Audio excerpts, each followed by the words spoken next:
শত্রু বশীকরণ যন্ত্র। এটি একটি খুব ফলপ্রদ একটি যন্ত্র। এই যন্ত্রটি ব্যবহারের ফলে শত্রু সাধকের বশীভূত হয়ে থাকে সাধকের প্রতি। অতএব সাধকের কোনো শত্রুই থাকে না এই যন্ত্রের প্রভাবে, কেউ শত্রুতাই করবে না। যন্ত্রটির বিধি: যন্ত্রটি সোমবার দিন রক্তচন্দন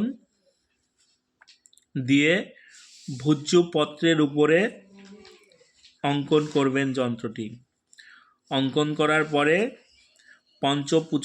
পঞ্চোপচারে পূজা করে প্রাণ প্রতিষ্ঠা করে নিতে হবে। যন্ত্রটিকে প্রাণ প্রতিষ্ঠা করে নেবেন এবং এই যন্ত্রে শত্রুর নাম যেখানে লেখা আছে যন্ত্রের, সেই জায়গাটায় শত্রুর নামটা আপনি লিখে দেবেন। লেখার পর এবার এই যন্ত্রটি মধুর শিশিতে ভরে রেখে তার ঢাকনাটা বন্ধ করে কোনো নদী বা পুকুরের জলে ফেলে দেবেন। এতে শত্রু সাধকের প্রতি বশীভূত হবে এবং কোনো শত্রুতা তার সাথে করবে না। দেখুন, যন্ত্রটি খুব ফলপ্রদ একটি যন্ত্র।